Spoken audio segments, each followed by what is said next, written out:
Can you hear the TV in the back? Welcome back to No Crime After Dark, where we have to talk about crime in the daytime because she's scary. I gave up on trying to create things because I got things going on. So she's scary. That's all you need to know.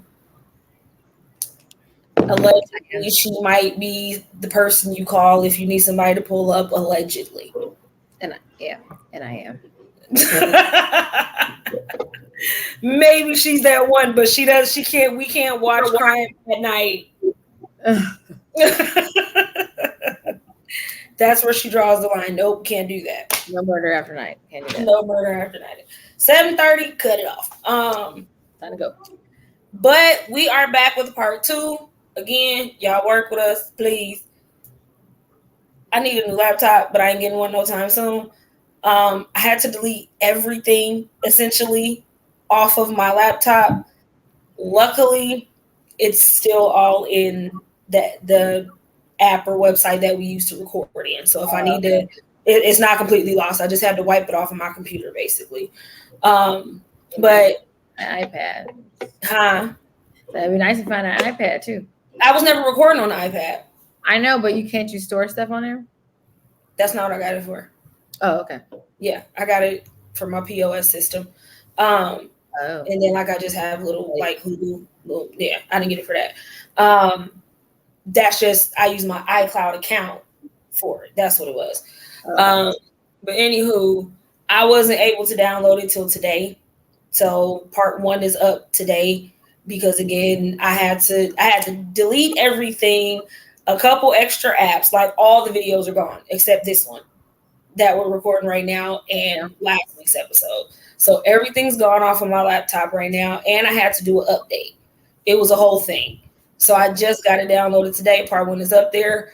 Hopefully, I can just download, because I tried to download last week's episode last week. I got the week prior's episode up, but then last week's episode wouldn't upload. So it's just like, okay, now I'm trying to do my job, and my equipment don't want to work. All right. So here we are.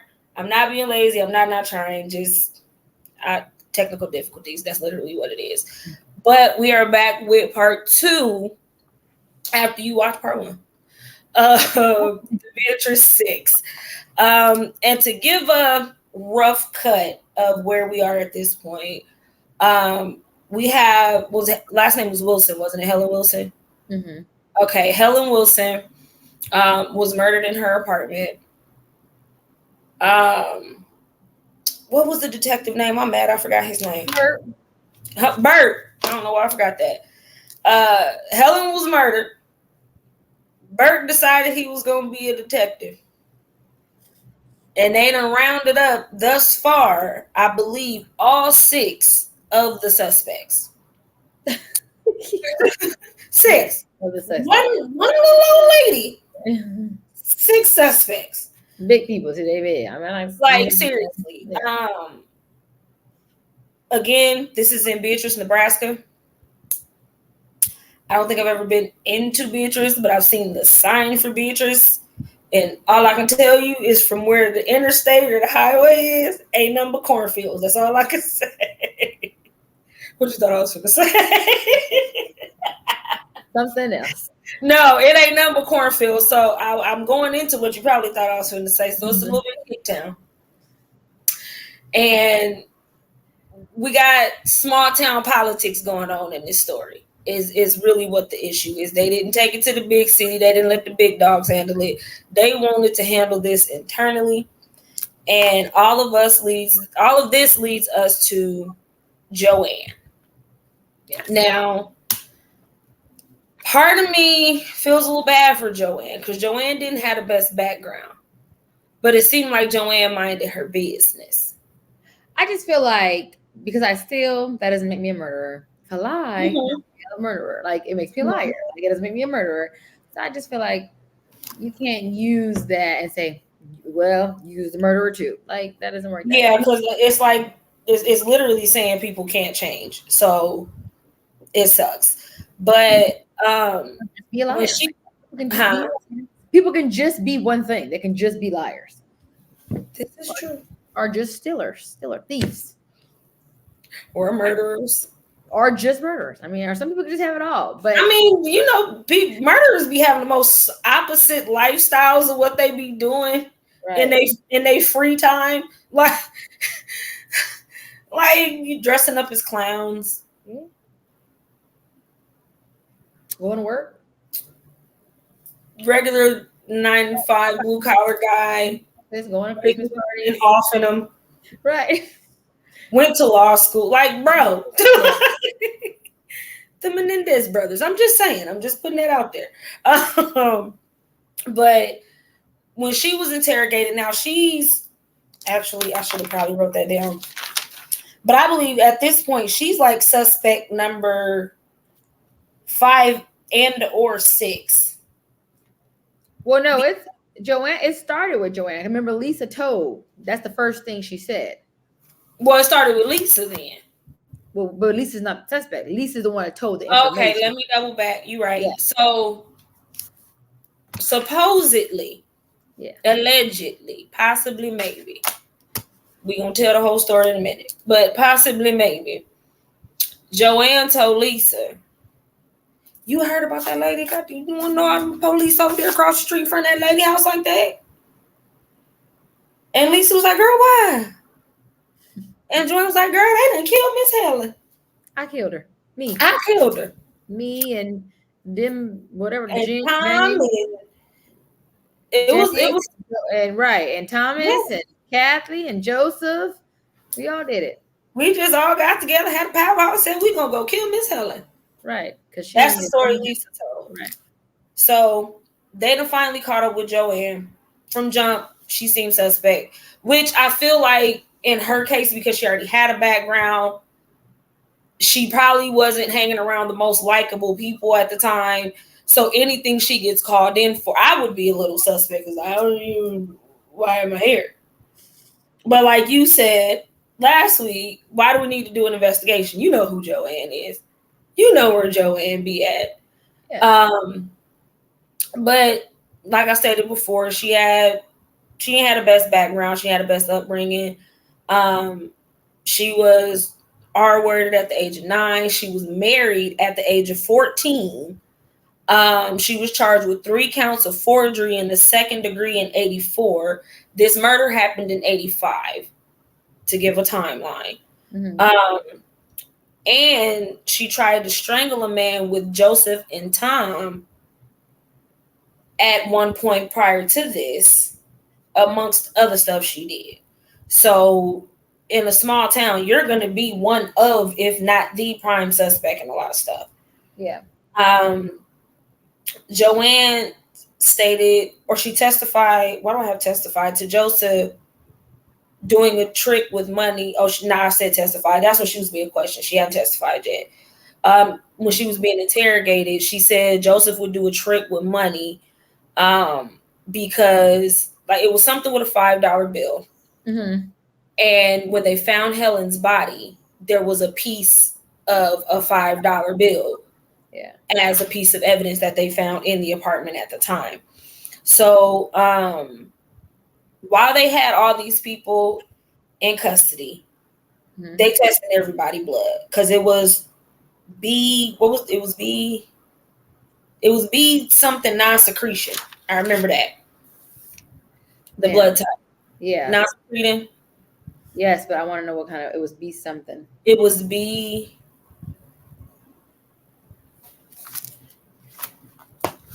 This is part 2 suck. I don't know. I don't even know that damn. No, I have it though.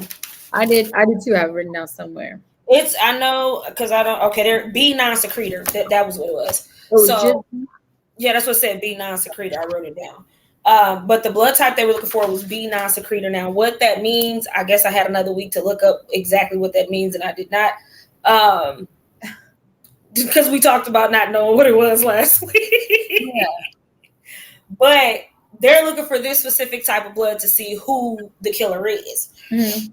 So while they got him in custody, they testing everybody. And nobody, listen to this carefully, nobody of those 6 people match. Right. Nobody. No. I don't know why this came in randomly because they did just kind of throw that in there. But Tom and Joseph had an affair because I made sure to write it down. Did you miss that part? Tom and Joseph or Tom and James?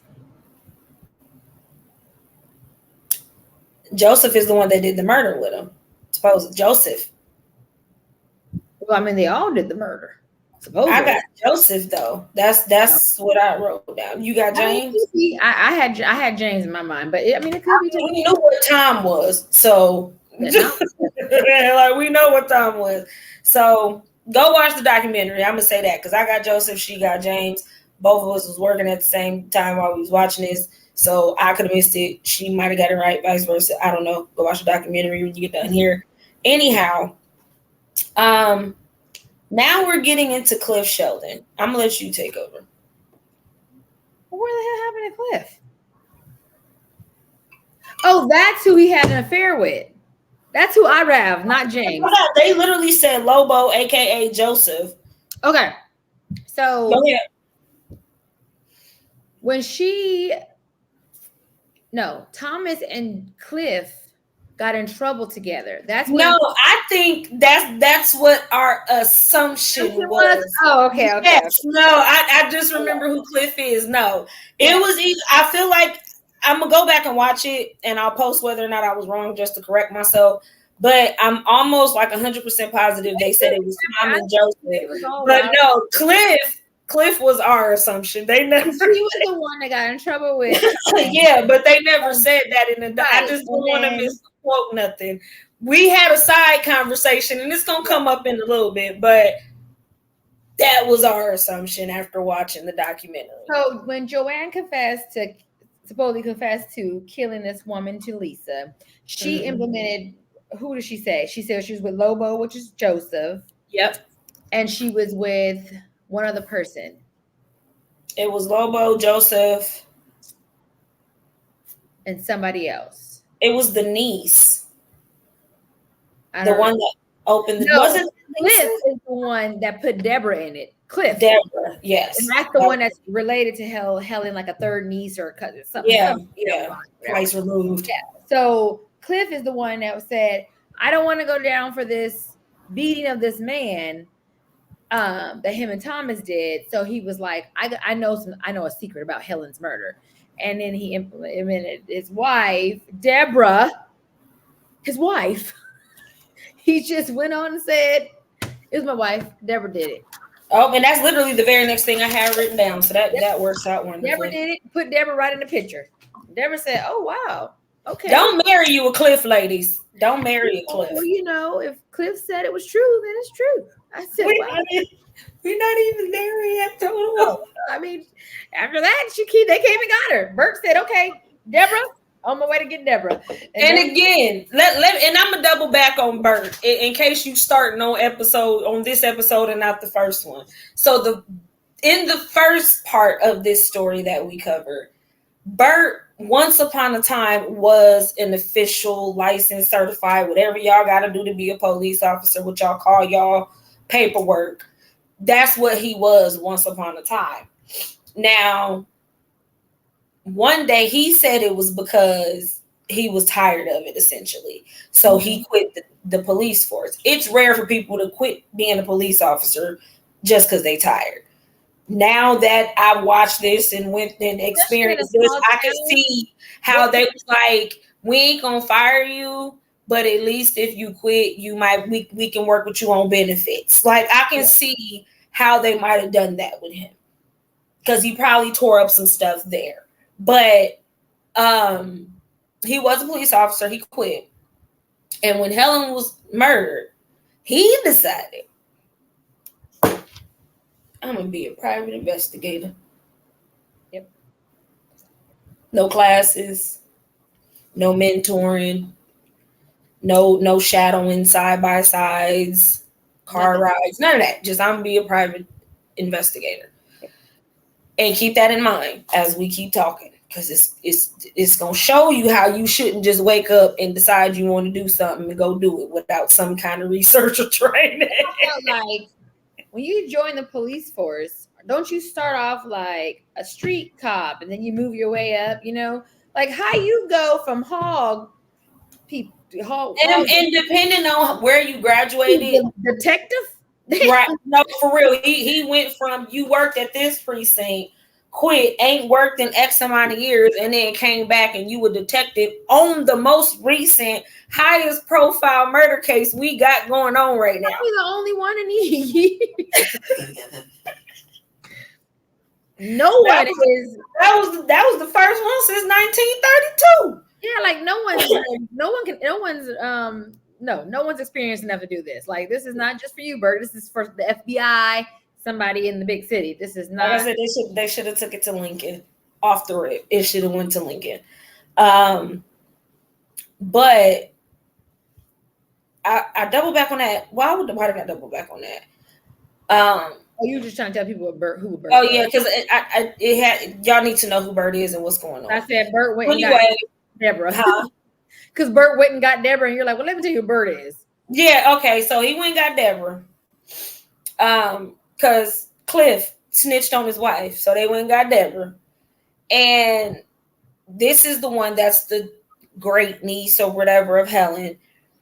And this is when, okay, so we're only 4 members in before we get to Deborah, because I wrote down, she stated there was a 5th person involved, and that was James. Mm-hmm. So James hadn't even, I think it was Joseph he had an affair with. It could be. Allegedly. When James was questioned, he asked for a polygraph. Not you asked for one and you failed. I that those are not good in court, like the lie detector test. Yeah, they're not admissible anymore. Because, I mean, nerves will give you a wrong. Yeah, nerves will give you a wrong reading. Right, you're already nervous being in there, and especially it's not just a regular lie detector. It's like, oh, you know, what's your last name? You know, it's like, did you murder? I think that's the thing. They start you off with those kind of questions. They ask you basic questions that they already know are true. What is? Can you please state your first and last name? Can you please? What is my first and last name? I'm y'all staring at me. This man's over there quiet with his headphones on, with marking down stuff, looking at you, watching the screen, typing and shit. What's going on? See that thing moving? It's like, what is that doing? I'm thinking about it. Like, oh my God. I'd be so but that was their justification, or their not even justification. That was their way of trying to determine if you were telling the truth or not. Because I'm gonna start you off with stuff we all know is true. What is your first and last name? Where were you born? What is your date of birth? Stuff that can be that they didn't already verified essentially. But it is a very good thing that polygraphs are inadmissible in court. I love it because it's so not reliable. No. And the fact that the people in this town thought it was is anyway. That was back in the day. Back in the day. Girl, they believed it when it came back in the 2000s because they just didn't want to believe nothing else. But it was determined by Dr. Price. And we're gonna come back to him later on too, because I got an extensive bit of notes for him at the end. Mm-hmm. But Dr. Price determined that James was irrational and had anger problems. So this played a factor in his participation in Helen's murder. James later asked to speak with police and admitted he was at Helen's house. James admitted that he became afraid during the attack and threw the switch on the phone line from the fuse box. So if you go back to the first episode, we discussed how her family had been trying to contact her. First, it was her grandson trying to call her because she was supposed to take her medicine at midnight. Mm-hmm. He called her at 11:45. She didn't answer. It just rang and rang and rang. His mom followed up a few minutes later, about 11:50, I believe she said. Mm-hmm. And it rang twice, and then the phone went dead. So James is now admitting, and I'm wondering how he got this information. I kind of know because he kept cutting them tapes. But how did you know, if you didn't do it, how did you know that the phone line had been cut? Well, I mean, everything was in the paper. They put everything in the paper. The FBI said, "Don't put this in the paper," and they said, "Okay, we will." Okay, thanks. All right, we got you. So I'm gonna need the headline to read. I mean, they really did put everything in the paper. They put that she was suffocated. They put that they put everything in the paper. So if you read it, and then that's that too. When they're asking you a question like, "Well, how was she murdered?" You're gonna go back to this crap you read. Yeah, because it's in. But that's. Let me see how I'm gonna word this. That is a different type of thought process for me, because if I know, and shout out to Joseph, but if I know I did not do something, there's nothing you can say. There's no deal you can offer me to make me say I did it. Yeah, I agree. But Joseph stood 10 toes down the entire time. And also he was the only one with the mental capacity. Right, to even understand what was going on. Everyone was really just not. They should have had an attorney. Yes, everybody else should have definitely had it. And he wasn't saying nothing before the attorney. They said, "What was you there? I need an attorney." Right. Joseph was not playing. Right, I don't have time. Give me. Yeah, no. There's nothing you could do. And I know I was not there. I did not do it. I don't care. Was there? No. I might have been there before, but I wasn't there that night. The answer's no. And it's gonna be no every time. And it's gonna be no again when you ask me. No. So James admitted to cutting the fuse box, cutting the phone line. Excuse me. And this is now we're getting to suspect number 6. So now we're actually at the 6th person. Mm-hmm. And now James is like, well, Kathy Gonzalez that live upstairs had came down and was helping us too. It's crazy to me how they just start pulling names out the air. Just like the first person that came to mind was the next person that was accused. Right. Because that's literally what happened. They were just thinking of whoever came to mind first. So they bring Kathy in for questioning. She said she lived with Joseph, or Joseph lived with her briefly, like she was renting a room kind of thing. And she said it was short-lived due to his hygiene. She said he got there the first day. And I'm like, oh, you have access, like telling him where he can go, what he has access to. You want to take a shower, you take a shower, whatever. He's like, oh, no, I'm fine. She's like, okay, well, whatever. So the next day, she gives him the same offer. Oh, no, cool. Like 2 days later, she getting ready to do some laundry. She's like, well, I'm finna go wash the clothes. If you want to go and take a shower and you have some fresh clothes when you get out. He's like, no, I'm fine. Nah, bro. Nah, dog. It's been like a week and a half. You ain't took a shower yet. No. But she said it was short-lived due to his hygiene. So, in 1989, Kathy, who came out of nowhere because James pointed her out, right, said, or she was convicted of the murder of Helen Wilson. And even her attorney said she had no solid alibi. And what do you say? Lawyers stated if she didn't have a solid alibi, she would be going to prison. So basically, I feel like her attorney just told her to take it. Mm-hmm. But the catch to all of this was Kathy was a match for the blood left at the scene. Yeah. Of all the people they tested. Yeah, and they found her bloody bra in the dumpster, yeah. So it kind of, I go along with what I see. Shortly after that, they went to trial. There was that was it. Burke said they did it. This is how they did it. He had them confess on tape. With multiple breaks on said tapes. Yeah. That were unrecorded. It's given coercion. Yeah. That's what it's given, allegedly. But that's what it's given. But when they were taking the trial, Richard Smith, and wasn't he the DA? Yeah. Okay. I have that name written down. He was, because they called him Dick. That's what we're gonna call him for the rest of it. Yeah, because he was that. But he basically strong-armed all of them to take a plea deal. And the only person he didn't offer a plea deal to was Joseph. Because if he wouldn't confess.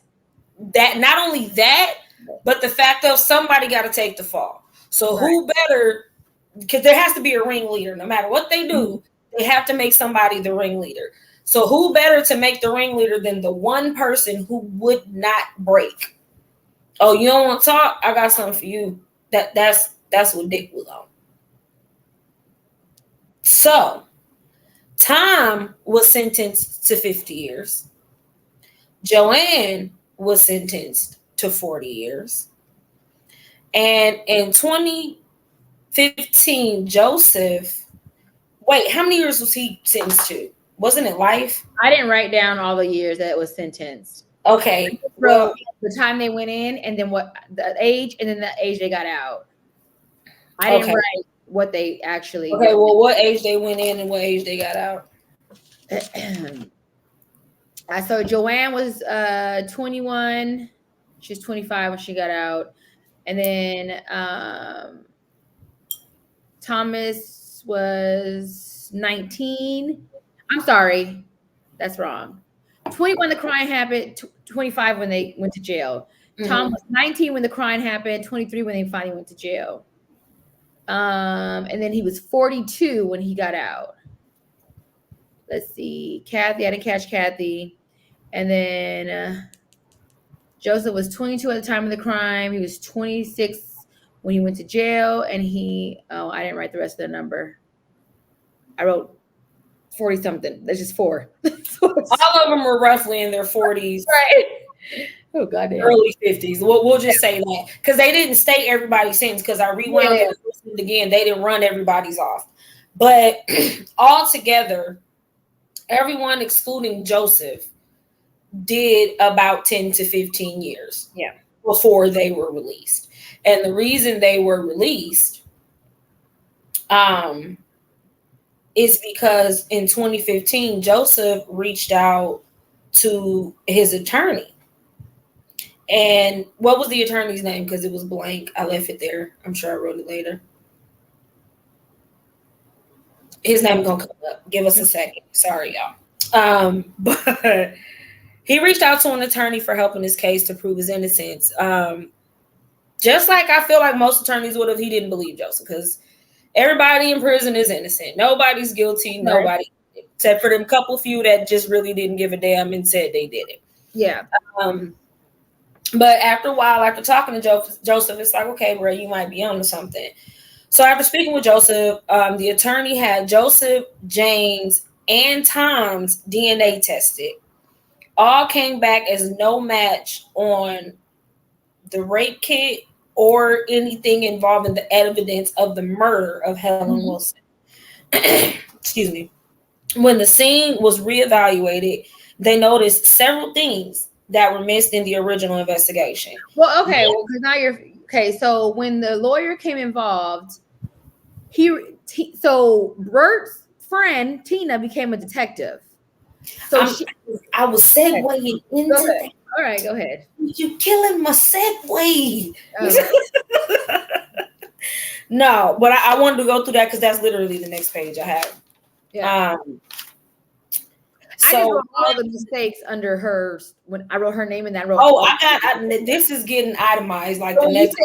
When you said the scene, I'm like, well, damn. Tell them Tina. No, it's literally. I point because they pointed out those two things and then segued into her. So that's kind of what I did.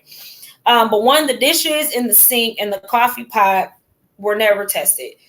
Again, you have to go back to episode 1 if you're starting on this episode. The night that Helen was murdered, her daughter and her grandson came over. They come to have coffee with her every night. So there should have only been 3 at most coffee mugs, teapots, glasses to drink out of, whatever in the sink. There were 6. Regardless to what was in the sink, the daughter said she cleaned up and washed the dishes before she left. So it shouldn't have been nothing in there. But conveniently, there were 6 cups in there, and there was still coffee in the coffee pot, insinuating that somebody else had coffee with her. But none of them were tested, and a lot of items weren't secured. And this is when she was still kind of a detective, I guess, or I don't know what's like before you get to be a detective. Who? Tina. Oh, she started as a dispatcher. She was like, I mean, look at Bert. What's your emergency? Right. So she started as a dispatcher, and then she just like worked her way up. And she was also Bert's friend. And she believed that these 6 people did hurt Helen. So that's what she went into this thinking when she was given the case to like look at things. Because all she had at the time was Bert's side of the story. Bert's story, right? Yeah. So when she goes, things changed. In 2007, after she got done dispatching, because that's what you're supposed to do, work your way up, do what you got to do. But in 2007, Tina became an investigator, and after reevaluating or reinvestigating this case, now she's like, like Bert, you cool, but it's a little suspect, right? Like, come on. So while reinvestigating the case, they noticed that it had to be a sexually based crime due to the minimal damage of the home. They said it was $1,200 in the house, which in $1985, that's a lot of money. And that was the whole thing Bert was saying, is that Deborah said we went there to rob her. Mm-hmm. Everybody said we went, besides Joseph, because he's the only one that ain't saying nothing. We went there to rob her. But y'all left the money. Mm-hmm. And again, you went there to rob her. There's no drawers open. There's nothing. There's a mess in the kitchen and a stool that's knocked over that was in the newspaper. They put that in the newspaper too, that the stool was knocked over. So, I mean, there was nothing that said I don't know. That wasn't. I tell you what, it's probably a whole lot of stuff getting swept under the rug right now because of this one case in Beatrice. They don't put nothing in the paper no more. What happened to this? They didn't put that in the paper. They ain't putting it in the newspaper. Girl, they ain't put nothing in the paper no more after this. They also found out in 1989, when Bert took over the investigation, the sheriff's department never actually read his report. No. So this is the sheriff's department that after he quit being a patrolman at the last precinct or police department, he didn't apply it at the sheriff's department. They like, yeah, we're gonna take the case. Go ahead. I just feel like I think he's like a nuisance, and he gets on everybody's nerves, and they're just like whatever, Bert. Do whatever you want to. And Dick just took it all away. Dick said, I can see that. I can see that. The way he was acting at the end of the documentary, I can see that. Yeah. But they never actually, I lost my spot. They never went over his paperwork or his notes or watched any of his videos. They just said, oh, okay, they did. Okay, let's get it done. Okay. Oh, I skipped over a whole paragraph before that. But, and then also they noticed in this reinvestigation that Joanne stated that she placed a pillow over Helen's face. This would have been overkill. And she says she did this because she didn't want Helen to see who her rapist was. But this would have been overkill if they hadn't already tied her face in a scarf or piece of cloth. Again, like you have to go back to episode 1 to get what we're saying, but wrapped her face in it so tight. They said when they took it off, they broke her nose. Her nose was smashed into her face. I had that happen once. So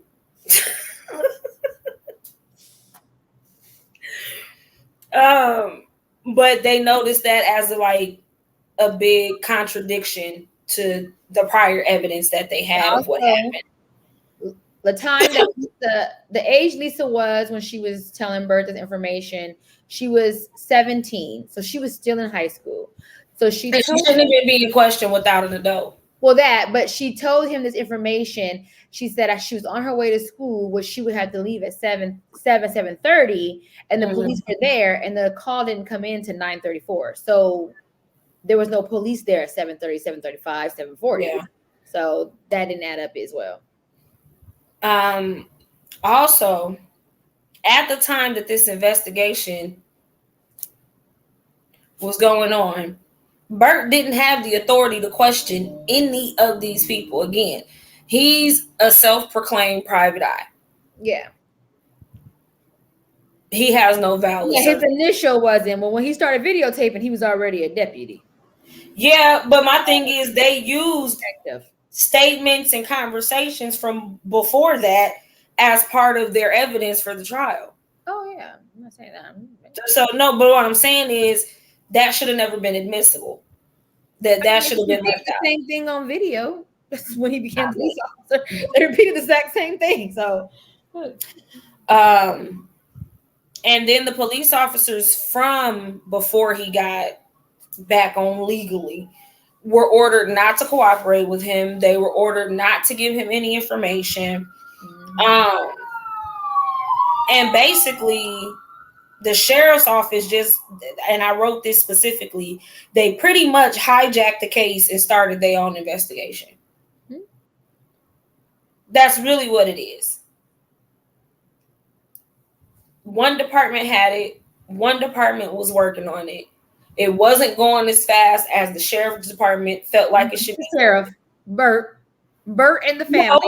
No, they all guilty because the sheriff's department hired him and, like you said, go on, Bert, do what you got to do. No, that's not how you handle shit. No, it's not. But I think they really just thought he wasn't going to come up with nothing.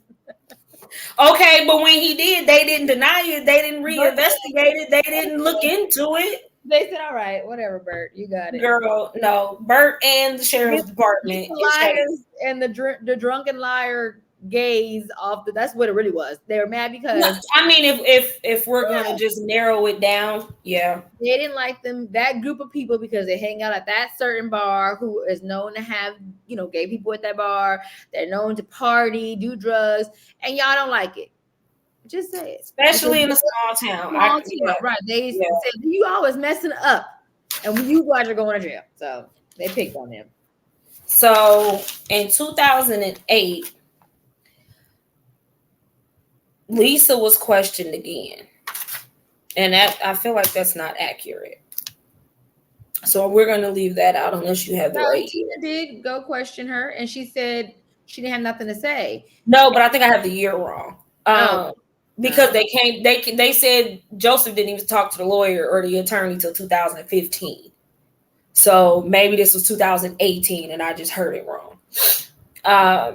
Because they didn't start questioning nobody again until Joseph started talking. So wouldn't leave that out. Lisa was questioned again. And when asked to take a polygraph, she refused. And she never came back to speak to the police again.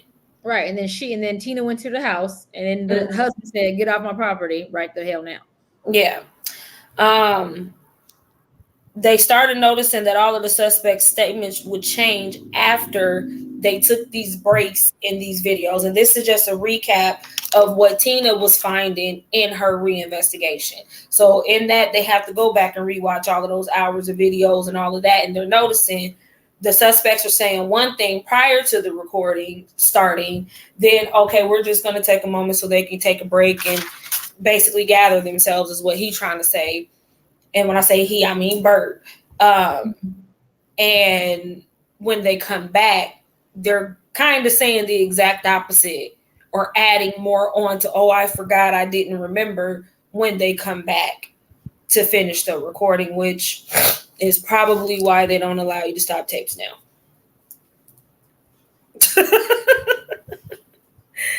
You can go ahead. Oh, no, go ahead. I'm just trying to look at this note. I was looking.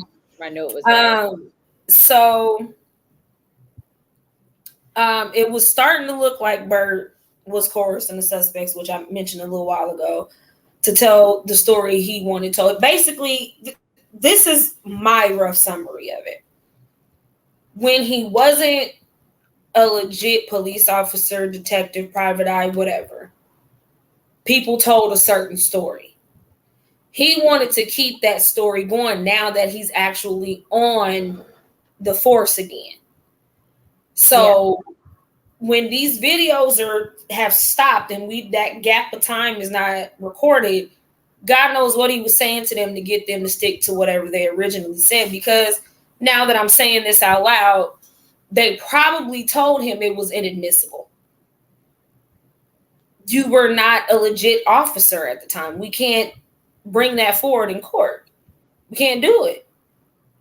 So in my mind, this was his way of making sure the story stuck, because that's what a lot of them stuck to. They were telling the same story for 20 plus years, and then all of a sudden, so they just started noticing a lot was changing. And when DNA came back, it showed that none of the 6 convicted people were even in the apartment at the time.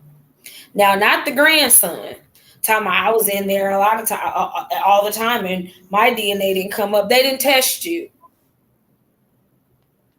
because nowhere in there did I hear they tested any family members. No, they didn't even look at them.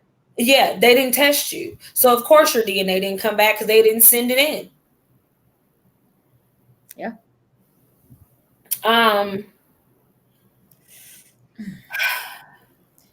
Cliff.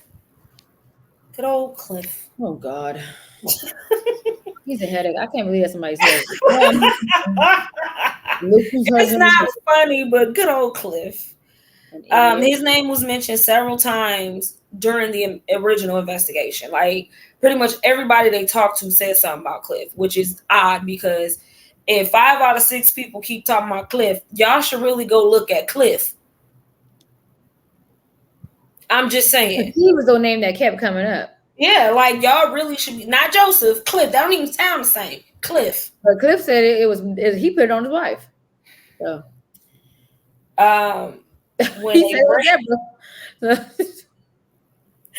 When they bring Cliff back for questioning, they get a mouth swab sample from him.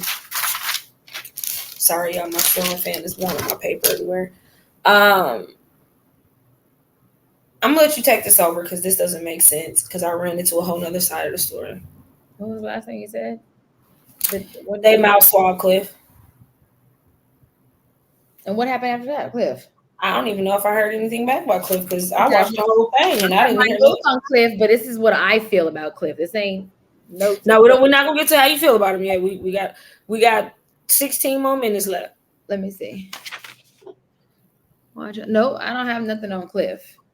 I don't have a kill, shove, and told Bert, his wife. It doesn't say anything about his DNA coming back or anything like that. I don't have anything on that. Okay.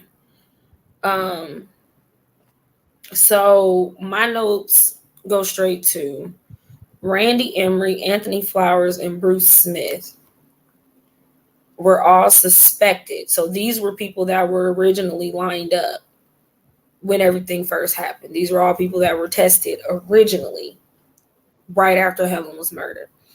Well, not tested, questioned, or was suspect. No, they said they tested every male that they questioned. They tested their blood type. But the only reason they didn't get this dude blood type between Randy, Anthony, and Bruce, Randy and Anthony stuck around in Beatrice. Bruce skipped town. They never got the opportunity to test his blood, because if you remember in the first episode, they followed him to Alabama, I believe it was, and they couldn't get anything from it. But that's why they never got his.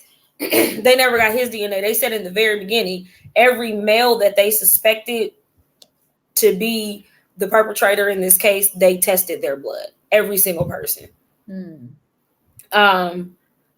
When the results came back for everybody's DNA, only Bruce and Sheldon wasn't a match, but Bruce was.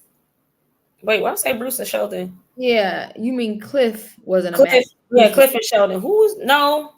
Yeah, Cliff and Sheldon wasn't a match, but Bruce was. Yeah, you're right. The funny thing about Bruce is his family always thought he did it. They had the auntie come on there, I believe it was. And she was just like, they just, and other people that knew him was just like, that fits his MO because of his background. He was known for sexual assault and things of that nature. Mm-hmm.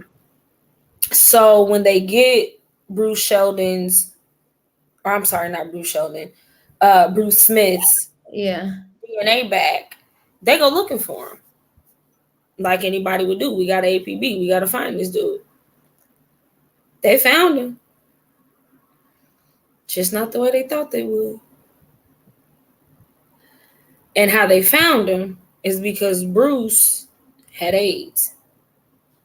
And we all know if you do what you're supposed to do when you're diagnosed, there's a whole registry essentially with everybody's name on it. So they contacted those people and they verified that Bruce had died in 2011. So this was 4 years before Joseph even got an attorney. He died in 92.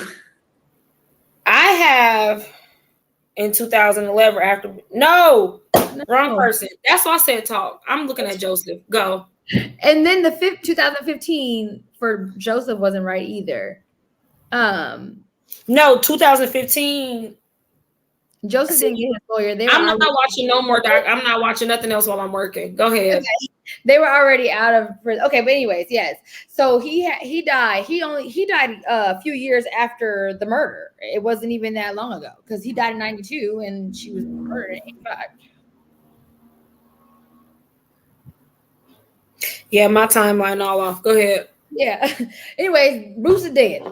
So there's no closure, but the blood Bruce. The problem was they were looking for that secretion word, and they don't need it. Not necessarily. It's not something that will determine you or not you. I think it was. I'm gonna look this up. Go ahead, but I think there's a big difference because that's what Tina was saying. Tina was like, they said it wasn't him because he didn't have the secretion.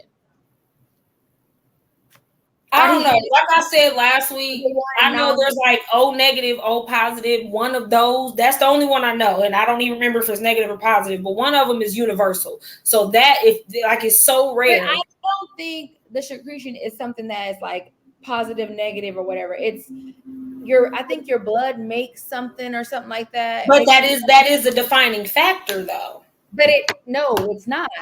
Tina said it's not because Bruce was off the list because he wasn't, or he was, and they were looking for non-secretion, but he was secretion or whatever the word is or whatever. So they were like, oh nope, it's not Bruce, and they just left it alone. Okay, my bad on my timeline. Like I said, I'm not doing this again while I'm at work. So because I'm normally at home and my space comfortable where I can focus. And I was trying to be 9 to 5 and this at the same time. I'm not doing it. I was watching it for my second time at work. Yeah, this is what she does all the time. I'm usually at home. I might be cooking and folding clothes, but I'm not trying to focus on paying people thousands of dollars. They told the family that it wasn't them. So all this information, they went to the district attorney or the general attorney, whatever they call them, and Lincoln, and was like, these are not people that did this. And so anyways, they work. Go ahead. After all these people have been cleared and they was like, nah, they ain't do it, don't match, it don't make sense. The videos ain't like nothing, the math ain't mathing throughout this entire original investigation. Here come Deborah's. We are not going in this video without talking about damn Deborah. Okay? Mm-hmm. All right? That's what we're not going to do today. We have about 13 minutes. All right? Deborah said, no, it was me. I was there. I remember it. And, well, no, she didn't say she remembered it. I don't remember it, but if Cliff said it and he had all those details and that's what happened at the scene of the crime, I must have been there. Yeah. I had to have done it, but I don't remember doing it. Now, at this point, because Joseph has already passed away, we have 5 survivors. Everybody got out of jail. Joseph got a job to live his life. He was murdered. He was killed at work. Yeah. Okay, he was killed at work. A year after his release, he was dead. He died. He died at work. He got crushed in between two machines at his job. The only one that ever said he did not do this from the jump. I did not. I told you, just do what you can while you can do it and live it to the best, because you just never damn know. Because not I just spent 15, 20 years in prison, get 1 year free. And then not I just died, nigga. I died at work. Trying to get a damn job. I'm trying to do the straight and narrow right now. You just hang on. You got that money. That's what you should have hang on there. But Deborah, now we got only 5 remaining survivors after Joseph dies. And they're still in the midst of trying to be cleared of this, essentially. Like, there was a trial. It was a mistrial. It was disappointing. But this whole time, prior to this mistrial, for the most part, I'm not going to say the whole time, because I feel like she got a little bit more lucid toward the end of the first trial. Deborah just insisted, no, I was there. I remember, like Cliff said, this is what happened. This is what had to happen. And their attorneys are like, their attorney's not going to talk like me, so I'm going to try to say it like their attorneys. Her attorney. Her attorney. All of them, because they had the same 2 attorneys representing all of them. That lady worked with her only because she was special. They was on the same team, but she was the one talking to her. That's what because the dude was ready to just knock. The dude was like, you know what? You know what? I'm gonna be going to jail for something today. This is gonna be beating their ass. You were the lady and I was the dude, because you had to go talk to her, and I'm like, because look. She got one more time to say she was there, and we know to prove she wasn't there. And I feel like, well, if you feel like you was there, you and Cliff can go to jail and let us, because you the one that, because we said we didn't do it. But I think the reason they couldn't or wouldn't is because the lawsuit as a whole, it was a collective. It was based on all of them. It's just special. So, they knew that she's special. Sorry, let me make sure she ain't making mess on my floor. But yeah, no. So, and that was what we were hinting at earlier, is Joseph was the only one that had the mental capacity to have enough sense to just not say anything at all. That's why he got the heaviest sentence. That's why they pinpointed him to be the ringleader, because he refused. And then you could see he had a solid backbone. He had a support system. His mom, his dad, and I'm sure they encouraged him. Like, don't you say nothing. You don't tell them people that we calling him now. He on his way. Oh yeah, the mama got his. She said, "I ain't get my baby no lawyer. Y'all won't be getting my baby in there." No, for real. Like, I think like he had the support system required, and I don't feel like everybody else did. Yeah, because from jump, Joseph never said anything. Right. Now, the family involved with Helen, and this is a big part of it. I think I'm going to let you finish this because I only got 2 more pages. So I wrote down just some bullet points. Is really what it was. I believe people in town won because of her lack of understanding. People in town, it's a small town. It's easy to be bullied if you ain't got the backbone for it.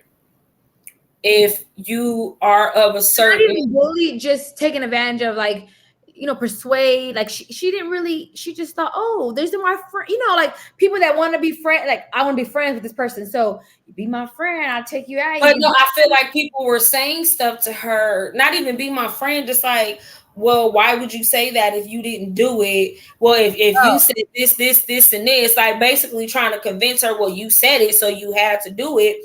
And because she don't know no better to know the difference between reality and what she done made up in her mind.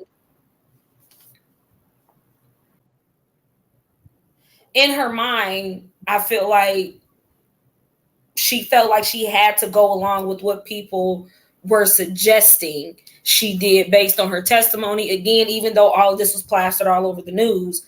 Well, you said it before, so why are you changing it now? And I feel like she low-key got bullied into confessing to it. Well, her husband bullied her. He was the one that put her in the situation in the first damn place.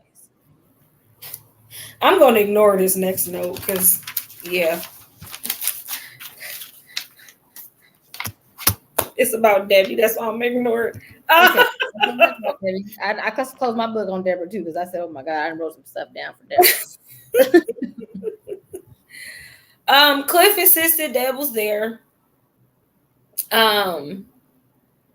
Deb actually, and this is part of what they used to determine Deb's mental stability. She got pregnant.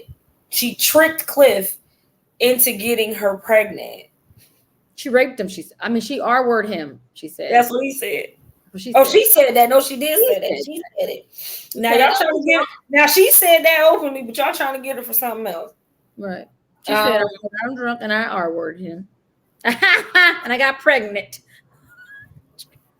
She was so proud. She was so. I wanted to punch her on TV so bad. I was like, "Wow." She was so proud. But what they also found in the reinvestigation is Deborah had an unrecorded statement with Dr. Price. I told y'all Dr. Price was going to come back. I got some bullet points on this man.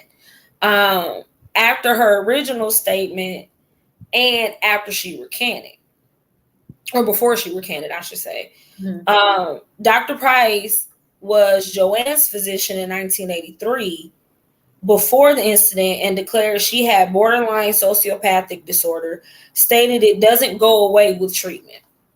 In 1989, and this is when they're investigating the murder of Helen, he stated she was better since therapy. It doesn't go away with treatment. But she was better since therapy. But with treatment, she done got better. Mm-hmm. That's what he said. Yeah. He also played a part in Debbie losing her kids. Now, we did kind of like skim over that part. Deborah's kids were taken away from her because they didn't see her as being a fit parent.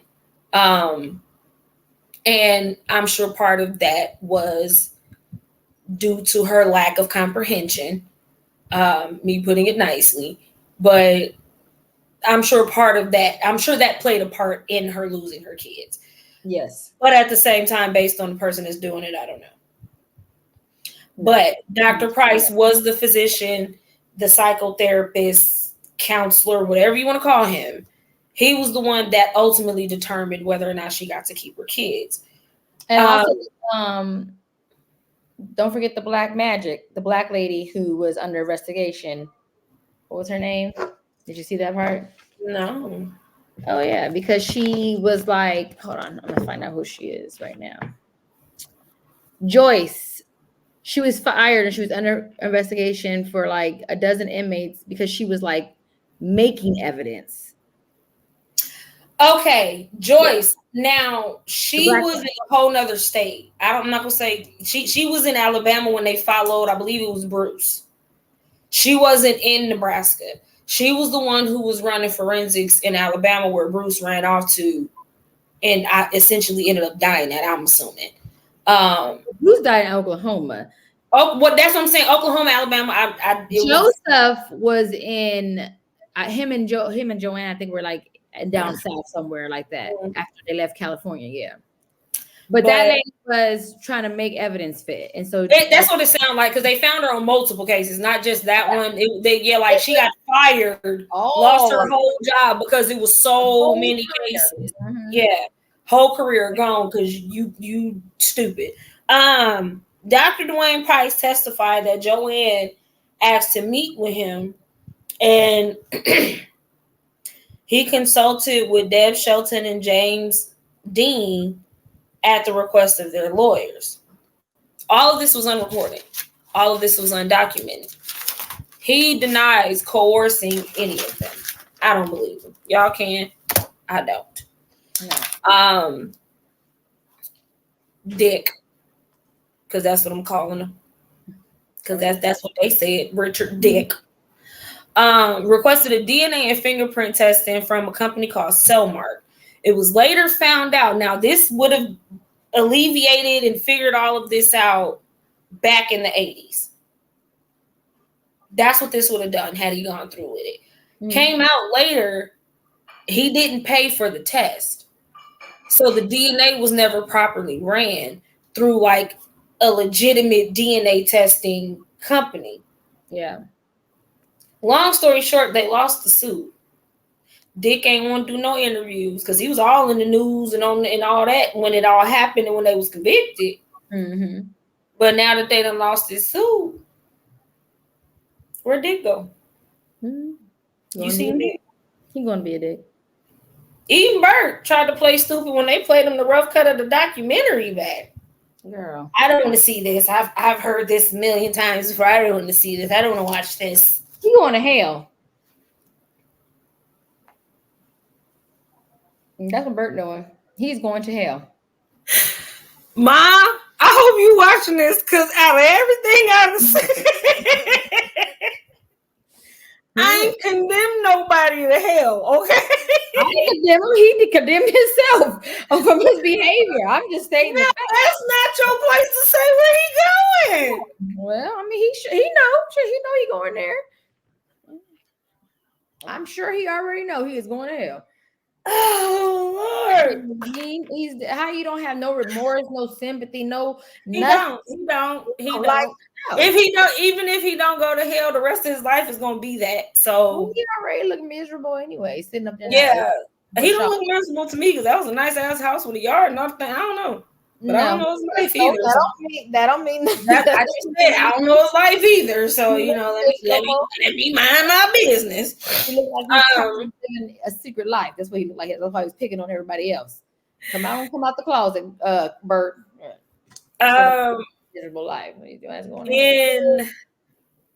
After retrying the case in 2016, so it must have originally went to trial in 2015. That's where I got my timelines crossed. After retrying the case after a hung jury or mistrial in 2015, they retried it in 2016. And in 2017, the Beatrice 6, and we use 6. Oh, I'm not even going to say loosely because maybe his family got his money. Joseph's. I'm sure. Yeah, so the Beatrice 6. Yeah, no, they were just as much a part of the lawsuit too. So they won $28.1 million. That Beatrice couldn't afford to pay. That old man at the barbershop said they wouldn't have made that much money if they were not in jail. Oh well. Them people in Beatrice or something. I just don't feel like I should have to pay for something that happened. I was 5 when this happened. Oh well. Your taxes going up. It's coming out your property tax, dog. Oh well, tell your police officers to do their job. Right. But eventually, Beatrice did pay it off. We all know it was through the tax dollars. They got their first payment in 2019. So proud of them. Listen, if you don't want to pay the tax, move your ass up out of Beatrice. Like I said, move your ass up out of Beatrice because that you gonna pay that tax to pay them people off. Period. But shout out to them. I can't imagine what it's like sitting 10, 15, 20 years in prison.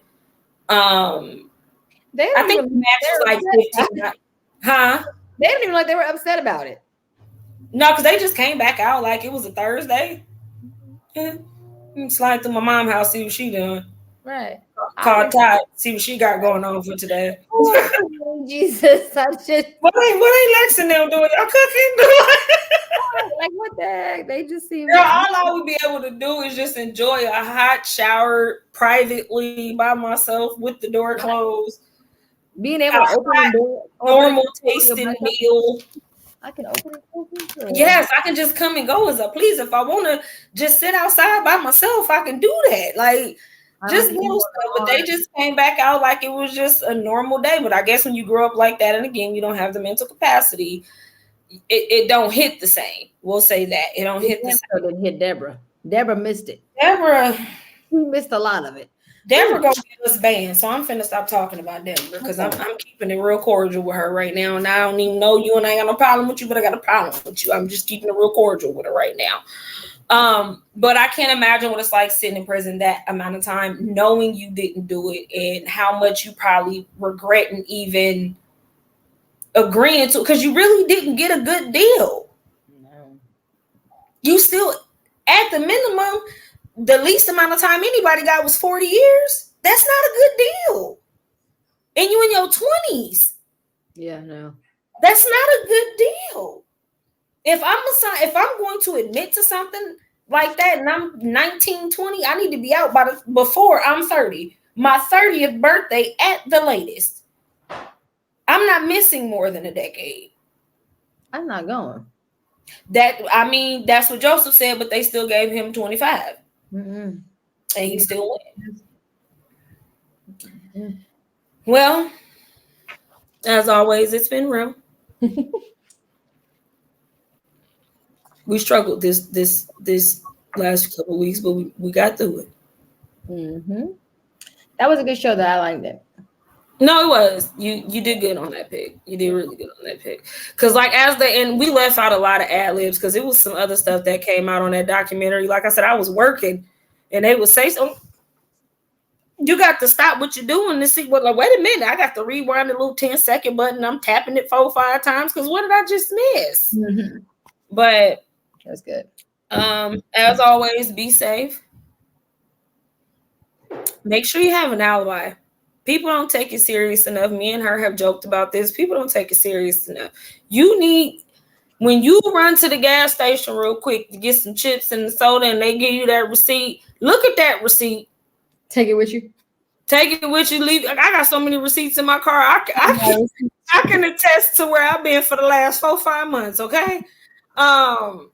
But at least look at the time. Like, no, because I looked at my receipt before I walked out the door, and my receipt said 4:36 and 17 seconds. So when they go back to that store on 34th Street and they look through their receipt reel, that was you. It sounds extreme until you hear a story like this. And if they ask you to come down for questioning, just call your lawyer, meet you down there. For real. And lawfully, they can't make you say anything. Nope. Especially one, because you cannot ask for a lawyer and just decide to say nothing. I mean, yeah. They can't make you say anything, but even if you ain't got a lawyer, tell them you ain't talking without one. Right. Pretend you got one, shit. Because this is sad.